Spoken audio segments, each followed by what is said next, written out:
এই 10টা টাকায় আজ সম্বল। আজ যেভাবে হোক একটা কাজের ব্যবস্থা করতেই হবে, না হলে তো আজকে খাবারের ব্যবস্থা হবে না। বাবা, কিছু দান করো বাবা। ও বাবা, কিছু দান করো। চাচা, এই 10টা টাকা ছাড়া তো আর কিছুই নেই আমার কাছে। আপনি এই 10টা টাকায় নিয়ে যান, কিছু কিনে খেন। আল্লাহ তোমার অনেক মঙ্গল করুক বাবা। আসসালামু আলাইকুম। ওয়ালাইকুম আসসালাম।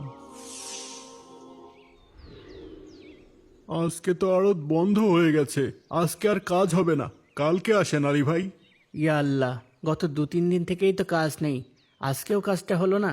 আসতে দেরি করে ফেলেছেন যে, মহাজন সবাইকে সবার কাজ বুঝিয়ে চলে গেছে। কি করব বলেন, অনেকটা পথ হেঁটে আসতে হয় যে। তাও তো আজ অনেক সকালেই রওনা দিয়েছিলাম। কালকে আর একটু সকাল সকাল আইসেন। হ্যাঁ ভাই, কালকে না হয় একটু ভোরবেলাতেই রওনা দিয়ে দেব। আসসালামু আলাইকুম। ওয়ালাইকুম আসসালাম। কে লোকটা ভাই? উনার নাম আলী। ওই পাশের গ্রামে আরব পাড়ায় থাকেন। অভাব অনটনের সংসার, কিন্তু দানের হাত মাশাল্লাহ। সব সময় দেখি আল্লাহর ইবাদতের প্রতিযোগিতাতেই ব্যস্ত থাকেন। তাহলে ওনাকে কাজ দেন না কেন? কাজ তো দিতেই চাই, কিন্তু ওই যে আসতে একটু দেরি করে ফেলে, ততক্ষণে আবার মহাজন চলে যায়। আচ্ছা, আমি কাল মহাজনকে বলে দেব যেন উনার জন্য কাজের ব্যবস্থা রাখে। কিন্তু আজকের দিনটা চলবে কিভাবে? গত 2-3 দিন কাজ নেই, আজকেও কাজটা পেলাম না। এদিকে পকেটে তো একটা টাকাও নেই, তাহলে আজ বাজার করব কিভাবে? হে আল্লাহ, সব কিছুই আপনার ইচ্ছা, আমাকে ধৈর্য ধরার তৌফিক দান করেন। আসসালামু আলাইকুম। আজকে তাড়াতাড়ি বাড়ি চলে আসলেন যে? ওয়ালাইকুম আসসালাম। বাজারে আজ কোনো কাজ পাইনি আয়শা। ইয়াল্লা, তাহলে তো আজকে কোনো বাজারও করতে পারেননি।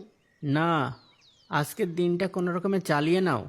কিন্তু বাড়িতে তো সামান্য একটু ময়দা ছাড়া আর কিছুই নেই।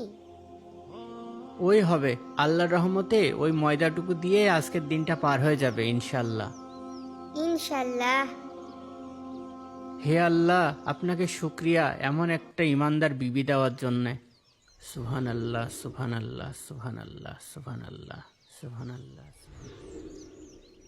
আরে, আটার খামির তো আগেই বানিয়ে ফেললাম। এদিকে আমার খেয়ালই নেই যে বাড়িতে আগুন নেই। এই শুনেন, ঘরে তো আগুন নেই, আপনি একটু বসেন, আমি পাশের ওই প্রতিবেশীর ঘর থেকে আগুন নিয়ে আসি, ঠিক আছে? আচ্ছা যাও। আস্তাগফিরুল্লাহ।